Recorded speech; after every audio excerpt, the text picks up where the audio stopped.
So yun nga, nagbabalik po tayo dahil nga ito nga inilabas na po ngayong araw ni Vice President Sara Duterte yung kanyang speech kanina, no? para doon sa yung impeachment.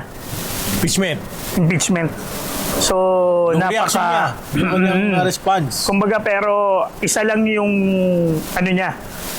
yung kumbaga parang sinasabi niya doon. God save the Philippines. So ibig sabihin nun, napakaralim po ng sagot ng ating mahal na Vice Presidente. Di ba? Yes. Sara Duterte, dahil kung makikita nyo at kung yung narinig nyo at napanood ninyo yung speech niya, talagang taong bayan nga naman. 'Di ba? Taong bayan ang magdedesisyon. Kaya siguro yun yung naisip niya, God save the Philippines. Hindi, kaya nasabi yun kasi nga sa dami ng kabulustugan tsaka sa dami ng Oo, at saka hindi lang yung speech yung tinutukan doon kasi ang sabi kasi ng OBP is basahin niya na lang. Kumbaga parang ito yung yung statement ko regarding just sa impeachment trial na sa impeach na yan. So ngayon, ito yung sinasabi ng OBP na basahin na lang. Pero dahil nga gustong-gusto ng ating BP, syempre ikaw nga. Kumbaga parang ito yung hindi nawawala kay BP Sara. Ang gusto niya, kapag pumunta yung media doon sa harapan niya, hindi masayang yung pagpunta. Kaya every mainstream bloggers and etc. Kailangan sagutin niya yung isang tanong. Kaya doon sa pinaka-statement ni BP Inday, pinagtanong niya pa na dapat ang purpose lang ng live is may deliver lang yung speech niya at yung statement niya para malaman ng ating mga kababayan kung ano talaga yung kumbaga parang ano yung saloobin ng ating mahal na Vice Pangulo. So magkaroon ng of course ng pakikipag-ugnayan.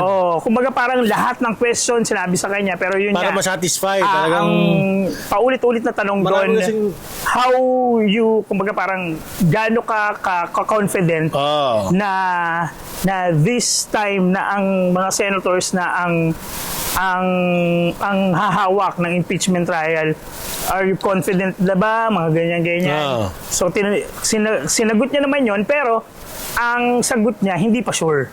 Kasi anyone, or kung sino man doon sa mga senado, mga kaibigan niya, ay hindi niya pa kinakausap. Di ba? Siyempre, ang doon, tinanong din doon sa Frescon na kung mag-endorse ba siya ng mga senators, pero yun pa rin yung lagi natin narinig na laging sinasabi ni BP Inday na trabaho muna. Kumbaga parang magpo-focus lang siya sa trabaho niya. Kumbaga parang yung pagtulong sa tao, hindi niya pa rin makakalimutan yan. Pero hindi doon natapos. Baka ending, kumbaga parang kung lumala yung mga istorya na nangyayari o issue dito sa ating bansa, siguro naman pero kailangan niya ng mga kampe sa Senado. Diba? Pero yung sinabi niya kanina sa yun lang naman. So, very short na statement niya. Pero yun nga yung sinasabi niya, yung God save the Philippines.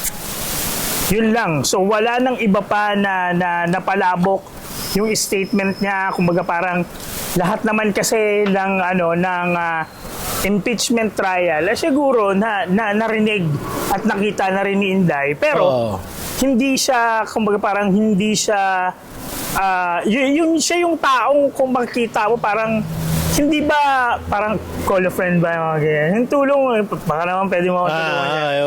Kumbaga yun pa rin. Ano nga yun? Tawag sa ganun? May tawag sa ganun eh. Yung padrino? Yes, padrino hindi siya level. mapapadrino. Kaya sinasabi niya na kahit sa mga anak niya, alam na walang ni isang politiko na ninong yung mga anak niya. Yun nga. Pare, alam naman niya si Inday. Di ba? 2.0 ni PRRD yan, pare. Hindi ba? Oo. kumbaga, yun nga, tinanong din ng media kung Ano yung mga tanong sa kanya kanina? tinanong din ng media kung ano ka na ba, nagsabi ka na ba kay Tatay Digong sa dating Pangulo? So yung sinabi niya, Na mag-aabogado kasi everything is alright. Yun Oo. nga yung sinabi niya, sinagot niya. And then nagpasa nga lang daw si PRRD ng video sa kanya. So yun yung may mga question na yun, yung hindi nawawala. And then syempre, hindi mawawala dyan yung pagtanong kay Yusek ng dating Yusek ng Department of Education, yung nakulong ba? Tapos yung na-contempt, tapos nakalaya na rin. Sino yun? So nakalimutan ko yung pangalan. Lopez? Oo, si Lopez. So yun, yun yung mga tanong sa kanya kanina na talagang kumbaga parang pinalawak niya lang. Na kumbaga parang ang nagde-decide lang ay taong bayan. Tama. Taong bayan lang talaga ang makakapag-decide sa lahat ng issue at problem ng ating bansa. Siyempre, kung talagang nakikita ng ating mga kababayan na talagang may mali, may corruption, may mali sa Hindi, yun mga nga yung sinasabi nangyayari. niya. Na bakit niya nasabi yung God Save the Philippines. Oo. So yun na lang. Doon na lang siya bumawi. Tsaka sa corruption, di ba? Sabi niya, corruption. Oo. Katulad niya, sa budget, Oo, kasi Blanco? alam mo naman Pare, yung di ba? alam mo naman yung issue na yun yung first na nakikita ni BP Inday na tinalakay din doon sa kanyang statement na baka may kinalaman lang talaga sa BICAM. Kasi yung siguro kailangan pagtakpan yung mga blanco, yung mga pangyayari. yung mga pangyayari. Issue Kasi ng once blanco. na mahalukay ng mga halukay yan, Naku, doon mo yari. talaga makikita na may talagang may something. May anomalya. May anomalya talaga na ginagawa sila. Kasi mga kaibigan nyo, ano yun sa BICAM report? Oo. So Bakit may blanco? So maling mali yun. Discuss nila ungab. Oo, maling mali yun. Congressman yun, di ba? Oo. So maling mali yun na gawin ng mga congressman yung mga ganun. Oo nga. Kasi talagang constitution yan eh. Di ba? Pero sa palagay mo, Maki, anong estado nung yan? Yung issue na yan? Siyempre, waiting pa rin yan sa Supreme Court. Okay. Di ba? Pero siyempre, lahat yan hintayin. Hindi ang ibig sabihin, naisiwalat na yan eh. Pero sa iba, hindi maingay. Katulad yung iba. Ay, di ba? Yung mga ibang hindi nila dinidiscuss yan. Oo. Lalo na yung mga ibang supporters ng Kumbaga parang, kung ikaw, kumbaga parang kung mapagmasid ka sa... Pero parang si Shelo Magno, alam mo, di ba? Discuss din ni Shelo yan. Nagulat na lang ako kay Shelo Magno na ano sabi niya? Pumihit. Sinabi niya, tapos kailangan pa surusahan si Inday. Oo, di ba? Ba't gano'n wala naman kinalaman ni Inday sa BICAM. Kumbaga yung answer ko dyan kay Shelo Magno, ever since hindi talaga pagkakatiwalaan yan. Pero matalino naman yan eh. Oo, Magaling doon yan. matalino kasi nga di ba nag-undersecretary yung finance. Doon lang sa so obvious na obvious yung pagtira niya. hindi siya magtira, pagpihit na Hindi, alam mo na yung tira na yun. dinidiscuss niya na ito Oo. yung corruption, di ba? Most budget tira na yan. in Philippines, corruption. Tingnan mo alam ko matalino siya. Tapos, Eto, kung sabihin natin gusto na mo para sa si Inday. Oo. Sabihin natin kung napapanood niya to, matalino ka. Pero bakit ngayon ka lang nagtalino? Bakit ngayon lang nilabas mo yung Hindi, talino? pare, parts siya eh. Dati sa Diba? USEC eh. Oo nga. Dapat kasama ka pala. Dapat kasama ka. Kasama ka sa paparosak. Diba? Andiyan ka eh, finance ka eh. May pagkabobo ka. May Sa pagkabobo ka finance rin. eh. Kahit kailan, di ba? May pagkabobo. Ako, in a hindi sense mo na na, kita. tangina, ang tagal mo dyan. Ngayon mo lang makikita na may katiwalaan. Anyways. At saka sa confidential funds pa yun. Oh. Di ba? Kaya nga alam mo, hindi ako maniniwala. Alam mo meron eh. Ito bro, hindi ako maniniwala kay Shelo. Bakit? Mas maniniwala pa ako sa sinasabi ngayon ni Rowena Guanzon. Pare, totoo. Last Diba? time, nakita kami ni Ma'am Rowena, si Attorney Rowena. Ayun nga, sinabi niya na tulala ako eh. Ay, ma'am, gano'n. Oo. Kamusta na siya? Pinakamusta lang. Tsaka yung pinapakamusta siya. So, yun. sabi niya, meron maghahain yata siya against sa Congress. Yung sa yung Bicam. Yata, yun. Oo. Kasi mali eh. Alam mo, di ba, siyempre, naging chairman din ng COA yan si COA, at saka Comelec. Oo. Comelec. Sa Comelec din. Oo, kaya yan ang mga dapat yan paniwalaan yung nyo. mga Yan, kakamping si Atty. Rowena, pero ang Kumbaga lining parang niya dati, nandito. galit ako dyan eh. Pero, di ba? Ang lining niya nakisa dito sa kapo ng Inday. Siguro ito yung Kasi katalinuhan yun ngayon. totoo. Yung katalinuhan ngayon ni Rowena Guanzon, siguro mapapakinabangan natin ngayon yan. Hindi Diba? naman siya mapapakinawa. Talagang Kapakinabangan.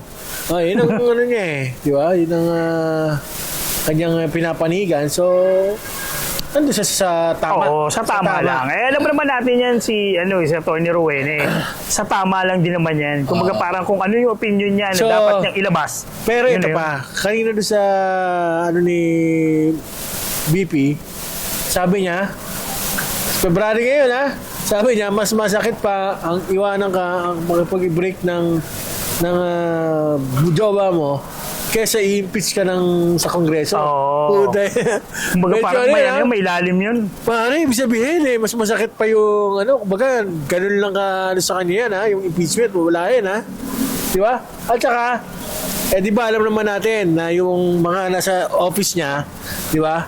Mga dating, Lenny supporters yung mga kababayan, yung mga nandun po sa ni VP office niya, hindi niya pinalitan. Yun pa rin yung mga staff ni Lenny Robredo, di ba?